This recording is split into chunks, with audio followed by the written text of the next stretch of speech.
Paola, y su servidora, contador público certificado, Fabiola Estrada Olivos. Pues como ya les dije, vamos a hablar del control de calidad y pues ojalá y que le saquen mucho provecho a esta participación que vamos a tener hoy. Los dos somos parte de la comisión de auditoría de aquí del Colegio de Contadores Públicos de Morelia, Michoacán. Entonces, pues empezamos. ¿Te parece? Perfecto, muchas gracias. Yo, bueno, en primer lugar quiero decir que a todas las personas y en todas las profesiones es necesario interactuar con las personas con las que prestamos servicios, y precisamente a todos en general nos gusta contratar servicios de calidad, que tengamos la confianza de que ese servicio pues está hecho con profesionalismo.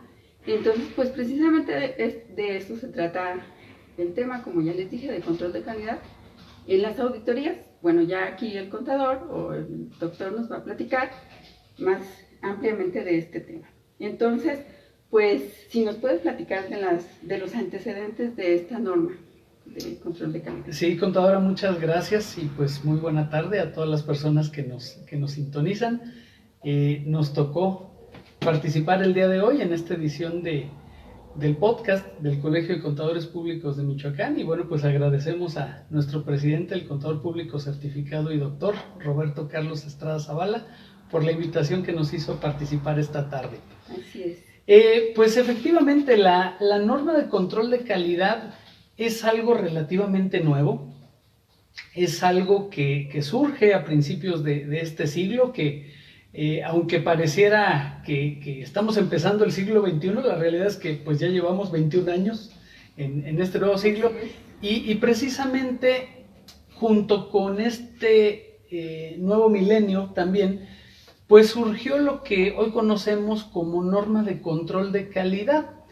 ¿Cuáles son los antecedentes de esta situación? Pues precisamente los escándalos financieros que se suscitaron por ahí en los primeros años de la década de los 2000. Todos conocemos o hemos escuchado hablar del tristemente célebre caso Enron. Así es. ¿Sí? Y de varias empresas como Xerox, Tyco, Parmalat y muchas otras, que se vieron involucradas en escándalos financieros precisamente porque alteraron las cifras que contenían su información financiera. Pero el problema no fue ese totalmente. Digo, yo creo que nunca han dejado de existir empresas que echan mentiras, ¿no? O que no reportan las cosas como son. Sino que aquí el detalle fue que se cuestionó severamente el papel de los auditores, porque todas estas empresas se hacían auditoría para ofrecer una mayor confiabilidad de su información financiera, y muchas de ellas eran auditadas por despachos internacionales.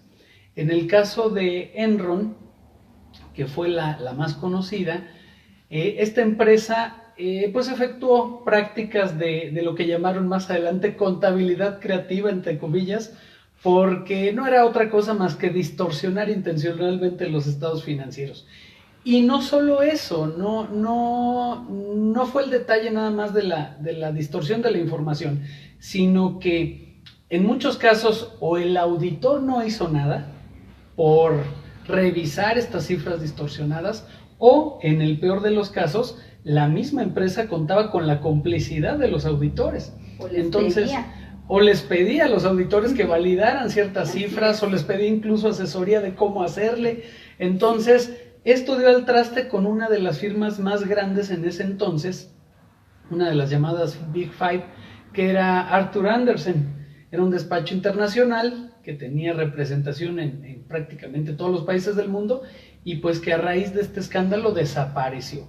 Entonces, ese fue el antecedente de lo que hoy conocemos como la norma de control de calidad, porque, pues como bien sabemos, la función del auditor es revisar las cifras de las empresas, y bueno, y al auditor, ¿quién lo revisa, no? Es un poquito como lo que decimos de los policías, de que, ok, la función del policía es vigilar, pero al policía, ¿quién lo vigila? Entonces, aquí es donde surge esta norma de control de calidad. Este es el antecedente directo de del tema que hoy nos ocupa. Así es, incluso pues cuando se presentan auditorías para efectos fiscales, que todos los conocemos, pues nos revisa la autoridad fiscal, nos revisa a los auditores, pero cuando no es precisamente para efectos fiscales, sino para efectos financieros, porque las empresas lo requieren, pues no había quien nos revisara. Actualmente pues ya, ahorita lo vamos a ver más adelante, ¿verdad? Correcto, sí. Y precisamente por eso pues se han visto las autoridades, vamos a decirlo, que nos representan, se puede decir, obligados a intervenir, ¿no? A tomar cartas en el asunto. Parte de que pues precisamente las autoridades se hagan con profesionalismo. La siguiente pregunta es: ¿quién establece la obligación de cumplir con la norma de control de calidad? Ok, de entrada, retomando un poquito el tema de los antecedentes de esta norma de control de calidad, después de que se dan los escándalos financieros que ya mencionamos hace un momento, la profesión contable a nivel internacional toma una serie de medidas. Entonces, a nivel internacional está un organismo que es IFAC, que es la Federación Internacional de Contadores Públicos, la cual crea un comité de práctica independiente destinado a revisar precisamente el trabajo de los auditores, y se crea una norma internacional de control de calidad, precisamente para lo que decíamos hace un momento, de quién va a revisar al auditor, ¿no? Entonces, se endurecieron los requisitos para las personas y despachos que se dedicaban al ejercicio profesional de la auditoría, y adicionalmente se crearon dos entidades muy importantes. Una de ellas es el PCAOB, que son las siglas de Public Company Accounting Oversight Board, que es el Comité de Supervisión Contable de Empresas Públicas.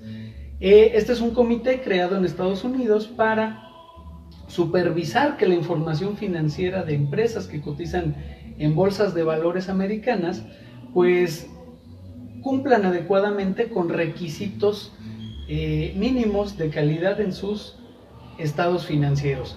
Y por otro lado, también en Estados Unidos se creó una ley que es la ley que se conoce como Sarbanes-Oxley, que obligaba también a las empresas que cotizan en mercados americanos a tener un sistema robusto de control interno, precisamente para evitar que pasaran de nueva cuenta situaciones como la que ya señalábamos de Enron. Aquí en México, ¿qué fue lo que sucedió? Se emitió en aquel entonces un boletín, que fue el boletín 3020, donde se obligaba a los despachos aquí en México a adoptar una norma de control de calidad, ¿sí? Y posteriormente, con la adopción de las normas internacionales de auditoría en nuestro país a partir del año 2012, específicamente la NIA 220 hace referencia a que los trabajos de auditoría deben de cumplir con normas de control de calidad, ya sea la norma internacional o, como en el caso de México, con la norma local que se emita en cada país. Entonces, es esta NIA, la 220, la que nos establece la obligación de cumplir con estándares de calidad, de los que vamos a platicar en un momento más. Ok, es cierto que habla de los trabajos de auditoría y las revisiones, pero esa adopción se hizo posterior, ¿verdad? O sea, primeramente era los control de calidad en la auditoría de los estados financieros. Posterior se hizo la adopción o se complementó, vamos a decirlo, porque pues hay muchos trabajos de revisiones que están relacionados con la auditoría que pues también Sí, está regulado. es un buen punto lo que comentas, porque esta norma de control de calidad aplica para todos los despachos que hacen revisiones de información financiera, o sea, no nada más auditoría de estados financieros. Hay que recordar que dentro de lo que es la revisión de información financiera tenemos muchos tipos de trabajos. Está lo que son trabajos de atestiguamiento, cuando nada más revisamos una parte de la información financiera. están los trabajos de revisión, cuando revisamos formatos o cuando revisamos el llenado de cierta información. Está lo que se conoce también como procedimientos convenidos, cuando el cliente nos dice específicamente qué es lo que quiere que hagamos. Entonces, para todos estos trabajos o para los despachos que prestan todo este tipo de servicios, es que deben de cumplir de manera obligatoria con esta norma de control de calidad. Así es. Ok, pues esta norma habla de la responsabilidad que tenemos los auditores de establecer procedimientos, precisamente procedimientos de control de calidad para la auditoría y los trabajos de auditoría, ¿verdad? Entonces, ¿qué puntos debe de cubrir esta norma? ¿Qué puntos debe de cubrir esta norma? Pues de entrada, la norma de control de calidad establece que dentro de cada despacho se tiene que establecer un sistema de control de calidad. ¿Y esto en qué consiste?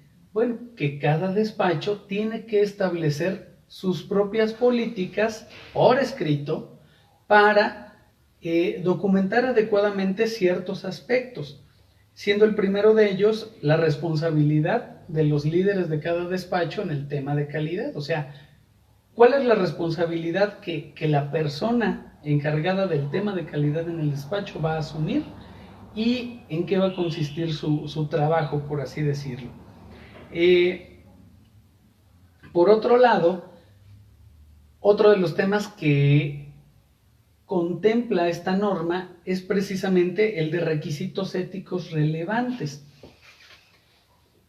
Algo importante en el tema de la auditoría es que como primer paso antes de poder realizar un trabajo de esta naturaleza, tenemos que revisar en el Código de Ética Profesional si nosotros como auditores contamos con la independencia mental para poder hacer ese trabajo.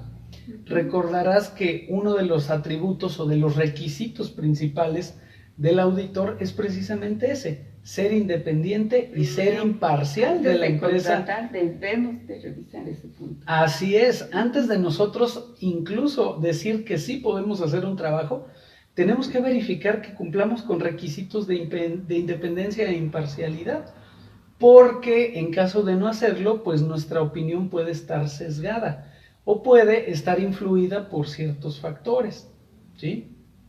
Por ejemplo, imagínate que a ti te van a contratar para que hagas la auditoría de, no sé, quizás de tu abuelo, de una empresa que es de tu abuelo.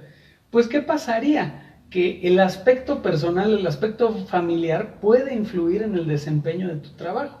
Y a lo mejor tú encuentras que hay situaciones delicadas o posiblemente hasta algún fraude, etcétera, pero muchas veces, como dicen, uno por no preocupar a las demás personas, pues a la familia, pues no revela ese tipo de situaciones, ¿no?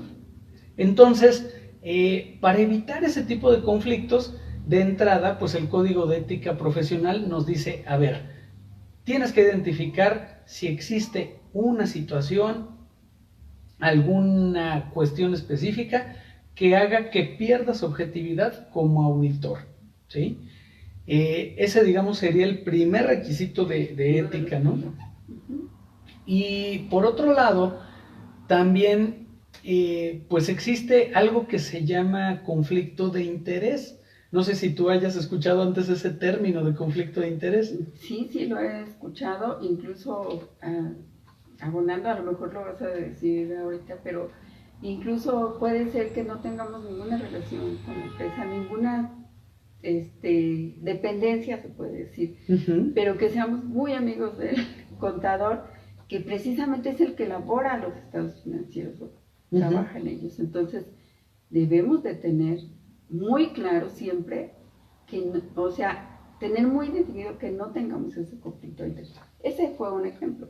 Sí, pero pues hay es correcto. Muchísimos. Sí, pero también puede llegarse a dar de que a lo mejor nosotros iniciamos nuestra participación dentro de las empresas como auditores, pero pues como este es un trabajo de confianza, llega a darse el caso que con el tiempo la relación va evolucionando y a lo mejor Ya después me piden que pues no solo sea el auditor, sino que también sea el asesor fiscal, o que vea algunos temas de costos, o que revise la parte del control interno más a detalle.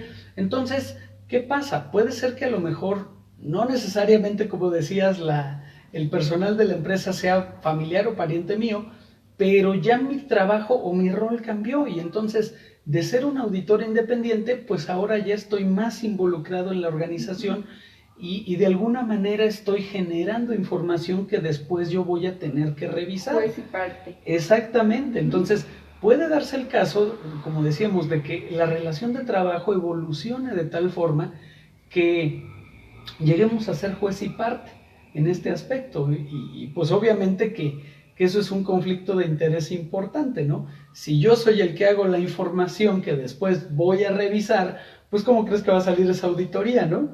Pues seguramente va a salir todo perfecto, pero puede ser que yo sea muy objetivo, pero para evitar ese tipo de cuestiones y suspicacias, y como dicen por ahí, para evitar los dimes y diretes, mejor el código de ética nos dice que tenemos que renunciar incluso a ese trabajo, ¿sí? Entonces, el primer paso que tenemos que dar antes de contratar un servicio de auditoría es que nosotros como auditores, pues como dicen, hagamos un examen de conciencia para ver si estamos en condiciones de prestar el servicio o no. Incluso si es el servicio que el cliente necesita.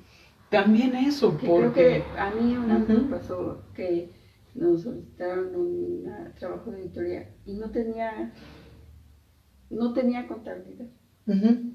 Pues, ¿Qué no revisas, podía no? revisar, y tienes que decirlo porque pues precisamente no se trata de que por ganar, me refiero a la cuestión económica, o por no perder un cliente, pues vaya si hagas algo que no es lo que corresponde. Okay. Efectivamente, sí. ¿Quieres comentar algo más? Adelante, por favor. Ok, es muy fácil pues decir que los servicios que uno presta pues son los mejores y que son de la mejor calidad. Eso pues entre el dicho al hecho, como dices, ¿verdad? Y precisamente tú comentabas que el establecimiento del control de calidad en sí, en forma general, pues debe de constar por escrito. Sí. Como es en la auditoría, de hecho. O sea, yo siempre he comentado, papelito, aquí es donde más cuenta, papelito habla, ¿verdad? Así es. Entonces, ¿nos puedes comentar cuál es la finalidad del control de calidad? Sí, la finalidad de la norma de control de calidad, pues es, en primer lugar, fomentar el prestigio de la profesión de contador público, ¿sí? Obviamente que al obligarnos a cumplir con ciertos estándares de calidad, pues eso hace que tengamos como obligación prestar servicios de una manera adecuada. Entonces, esa sería una de las principales finalidades. Y por otro lado, disminuir el riesgo profesional del contador público, porque hay trabajos que de repente son delicados y quizá no estamos preparados incluso para poderlos enfrentar. Quizá no estamos o no contamos realmente con la capacitación para poderlo hacer. Entonces, a través del cumplimiento de esta norma, bueno, pues es un checklist también para saber si estamos en condiciones de que no solamente prestemos el servicio, sino de que cuando lo hagamos realmente busquemos satisfacer las necesidades del cliente, ¿sí? Entonces, hay otros objetivos de la norma de control de calidad, pero ¿qué te parece si vamos a un corte y regresando del corte seguimos platicando acerca de cuáles son otros objetivos precisamente de esta normatividad? Muy bien. ¿Sí? Nos vemos en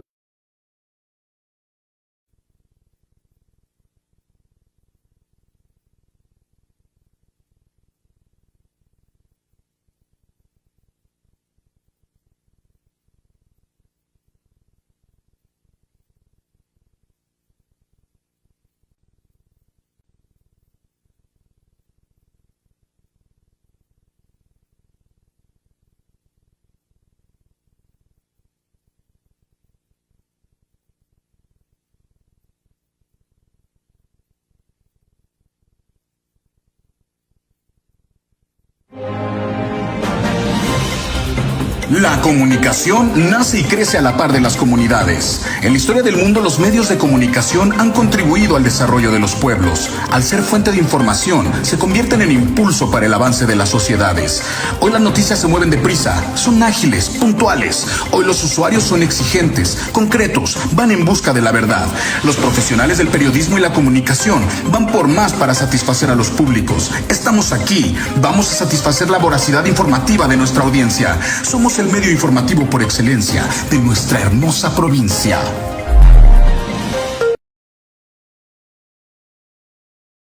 Perfecto, sí.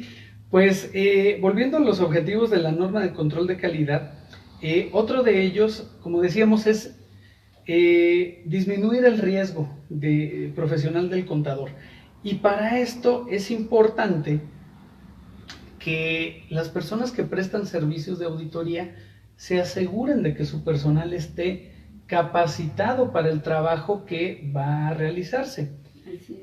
Aparentemente, pues suena muy fácil, ¿no? De que, bueno, soy contador público, puedo hacer una auditoría, pero es un trabajo altamente especializado y sobre todo altamente regulado, porque las personas que nos dedicamos al ejercicio profesional de la auditoría tenemos que cumplir con muchos requerimientos. Todas las áreas, de hecho, de la contabilidad. Así es, pero específicamente por la trascendencia que tiene el trabajo de la auditoría, indiscutiblemente las áreas de fiscal, de finanzas, de contabilidad, costos, tienen que actualizarse permanentemente, pero el auditor más aún, porque es el encargado de revisar toda la información que se genera al interior de una organización. Entonces, pues tú lo sabes, el tema fiscal, antes decían que cambiaba cada año, ahora cambia cada rato, ¿no? Todos los días hay novedades en cuestión fiscal y el auditor se tiene que estar capacitando permanentemente. Hay cambios en la normatividad financiera, también las NIF, todas las reglas contables han estado sujetas a un proceso de cambio muy dinámico. En fin, hay una serie de cambios, incluso tecnológicos, ¿no? Por ejemplo, antes se hablaba en los manuales de contabilidad, cuando se utilizaba una computadora. Yo creo que el día de hoy ya es imposible separar de un trabajo de contabilidad o una auditoría el tema tecnológico. Forzosamente necesitamos equipo de cómputo. No entiendo cómo lo hacían antes. La verdad es que es difícil, ¿no?, conceptualizarlo, pero si no estamos preparados, si no nos capacitamos incluso en cómo utilizar de mejor manera los sistemas, en cómo utilizar herramientas informáticas, etcétera, pues se va perdiendo precisamente la calidad. Y entonces parte de esta norma bien importante es el tema de la capacitación. Así es. ¿Sí? Que no es nada más desarrollar la auditoría como siempre lo hemos hecho.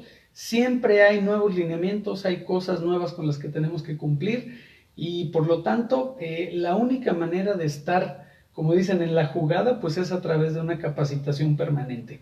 Tanto nuestra como titulares de algún despacho, como del personal que está a nuestro cargo, ¿sí? Porque finalmente el trabajo de auditoría es un trabajo de equipo. Es cierto, a lo mejor es un socio el que firma el informe del auditor independiente, pero ese informe es resultado de un trabajo donde intervienen muchas personas. Entonces, si no todas reúnen el nivel técnico adecuado, pues seguramente el trabajo no va a cumplir con requisitos idóneos, ¿no?, que debe de tener. Así es. Entonces, pues la evolución de las tecnologías, como tú mismo lo estás diciendo, los procesos automáticos, todo eso nos ha hecho, pues, estar actualizados. Incluso la normatividad es diferente, tanto nacional como internacional. Entonces, pues, debemos de estar a la vanguardia en todo, porque si no, no podríamos realizar un buen trabajo. Y precisamente por eso, pues, ha habido cambios que a través de los años, desde que se inició la vigencia de esta norma, han estado sucediendo. Hay cambios para 2022. ¿Nos puedes platicar algo? Sí. Hace un momento señalábamos que en nuestro país se aplica una norma de control de calidad mexicana, que si bien está basada en la norma internacional, bueno, tiene algunas adecuaciones al contexto específico del ambiente de negocios y financiero en nuestro país. Sin embargo, uno de los cambios trascendentales es que se pretende o se está estudiando la posibilidad de que para el año 2022, para fines del año próximo, ya no se aplique la norma mexicana, sino que se apliquen normas internacionales, que son más estrictas en cuanto a sus requerimientos, pero que pasan de ser lo que llamamos una norma de control de calidad a una norma de gestión de calidad.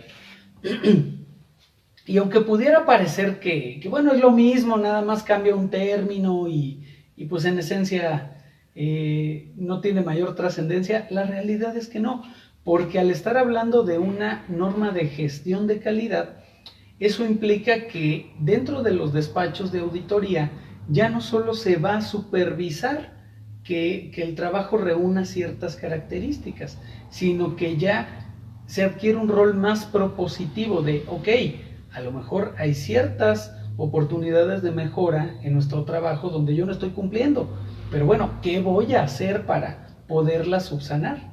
Entonces, no se vuelve un tema de cumplir con el control de calidad o no, sino también cómo voy a solucionar todas aquellas circunstancias en las cuales no estoy cumpliendo y de qué manera yo voy a ser propositivo para que mi firma o mi despacho cumpla adecuadamente con este tema, ¿sí? Entonces, es un cambio importante. Te digo, pasamos de una normatividad local, de una normatividad mexicana, a una normatividad internacional. Y aquí no viene sola. Dicen que las tragedias no vienen solas, ¿no?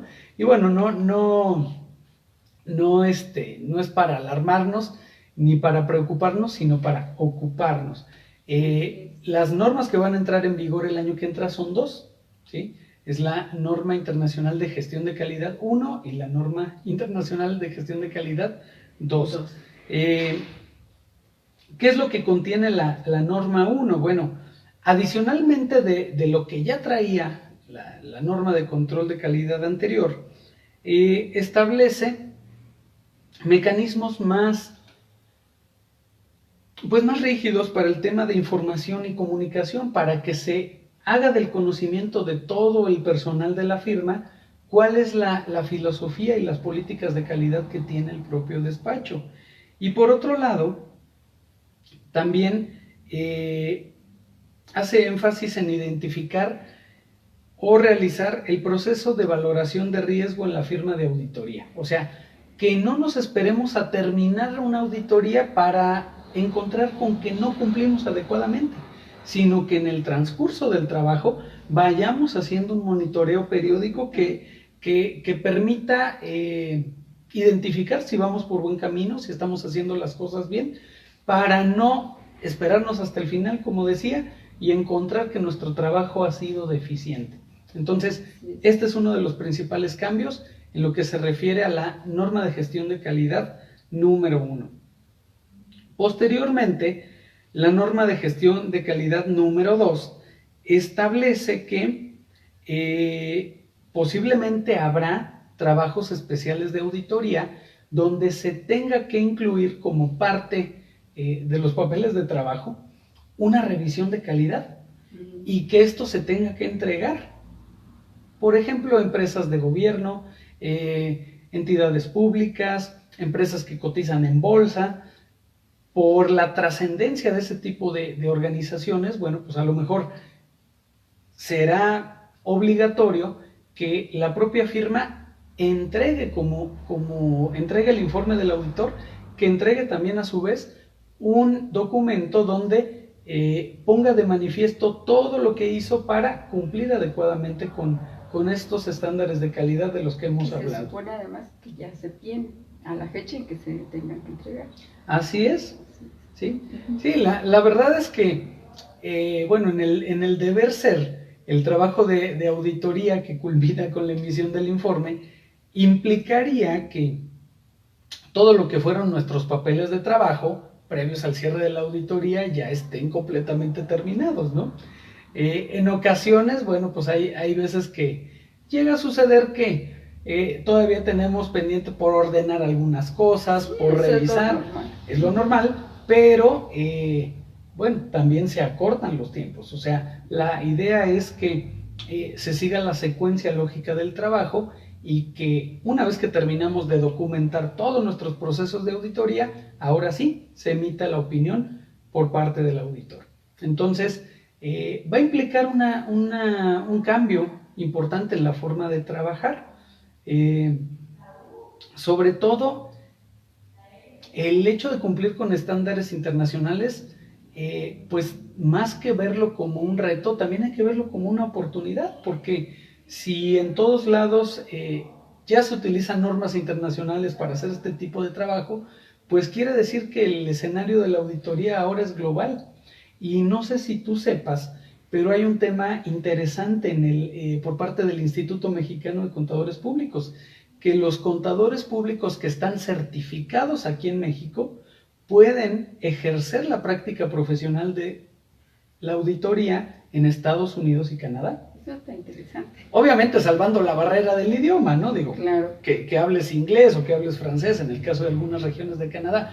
O incluso tengo un conocido que trabaja en un despacho internacional en Estados Unidos y él no es muy bueno en inglés, pero atiende a empresas latinoamericanas que cotizan en mercados de valores de Estados Unidos. Entonces, pues te digo, está interesante el tema. Claro. Y aprovechando esta situación de que la práctica de la auditoría ya se vuelve global, pues creo que lo que resta es eso, no ver esto como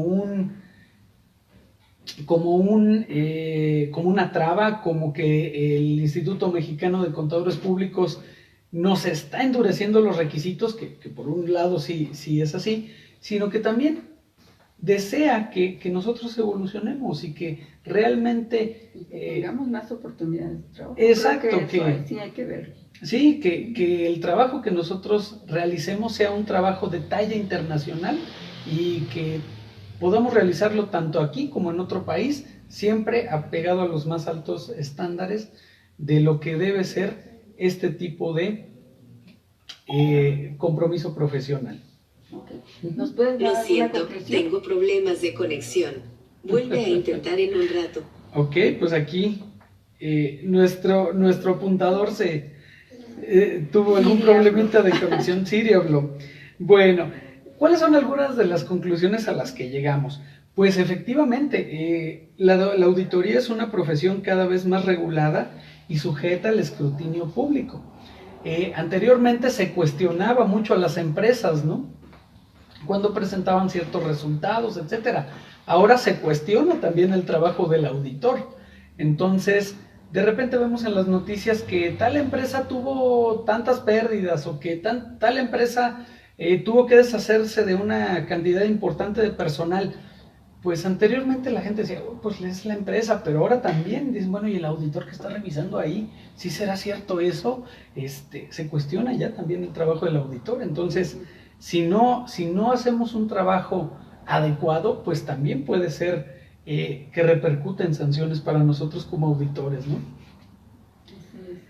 Otra situación importante es el tema de la ética profesional.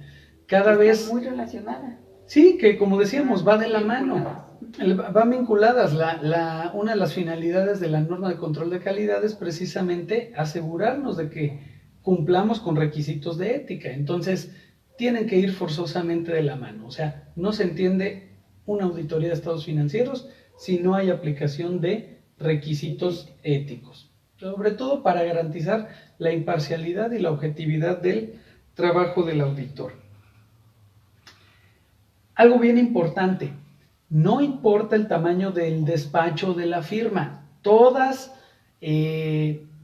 aquellas firmas que se dediquen a los trabajos que ya mencionamos tienen que cumplir con esta norma de control de calidad, porque a pesar de que, como decíamos, la norma surge por ahí del 2011-2012, todavía de repente escuchamos colegas, ¿no?, que dicen, bueno, pues a mí no me aplica. Pues ¿cómo no? o algunos que dicen, yo solamente hago dictamen para efectos de... Sí, del exacto. Instituto Mexicano de Seguro Sí, Social. yo solamente hago dictamen para efecto de IMSS o para efecto de Infonavit, yo no dictamino estados financieros. ¿Sabes qué? Es un trabajo de Eso es atestiguamiento, auditoría. eso también es auditoría y Se también aplican están procedimientos obligados. de auditoría. Sí, entonces, bien importante ir tomando conciencia de esto porque, como les decía, cada vez va a haber mayor supervisión por parte de entidades reguladoras. Entonces, si no estamos cumpliendo adecuadamente o por lo menos no nos estamos preparando para este cambio que se viene, pues ya una vez que entre en vigor va a ser mucho más Ya complicado, ¿no? salimos de la cancha. Sí. Y por último, pues la capacitación del personal de nuestros despachos y nuestra propia como socios, pues es clave. Entonces, creo que el punto aquí es extender la invitación a nuestros colegas a que se informen más acerca de esta norma de control de calidad. Tenemos una muy importante ventana de tiempo de aquí a fines del 2022. Tenemos prácticamente año y medio para tomar cartas en el asunto. Si no estamos cumpliendo con esta norma, pues acercarnos a nuestro colegio, ver de qué manera podemos cumplir adecuadamente, cómo podemos hacer o implementar los cambios que se requieren y bueno, pues prepararnos y estar listos para esto que arranca próximamente en 2022. Okay. Y nada más por último, no olviden que el plazo para presentar nuestra manifestación de control de calidad se vence en este mes, 30 de junio. No lo dejemos para el último porque es un poco diferente que los años anteriores.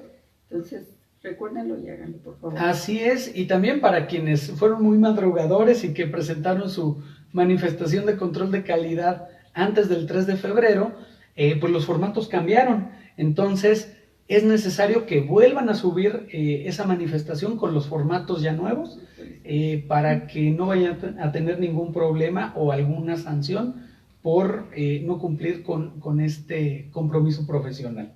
Así es. ¿Sí? Pues muchas gracias. ¿O tiene algo más que comentar? Pues no, pues al contrario. Muchas gracias al doctor Miguel Ángel Calderón Arriola. Pues creo que fue una muy buena charla y pues creo que de los contadores que yo conozco, mejores auditores. Muchas gracias y pues gracias también al Colegio de Contadores Públicos de Michoacán por invitarnos en esta tarde a platicar de este tema con ustedes y bueno, hacerles la invitación a que entren a la página del colegio, vean la oferta de los cursos que están próximos a desarrollarse, hay muy buenos temas. Esta semana me parece que está un evento que no se había hecho antes, que es la Semana del Autotransporte. Entonces, para todas aquellas empresas dedicadas al sector transportista va a haber temas de mucho interés. Y bueno, se ha procurado que no solamente se den los cursos tradicionales que año con año se iban generando, se impartían, sino que se ha buscado tener un perfil más redondeado y pues hay mucha capacitación en una gran cantidad de temas muy interesantes y que podemos aprovechar para enriquecer nuestra práctica profesional de la mejor manera. Y como decíamos, hacer nuestro trabajo con la mayor... ¿Sí? Pues muchas gracias. Muchísimas gracias por el favor de su atención y quedamos a sus órdenes. Que tengan una muy buena tarde y buen inicio de semana.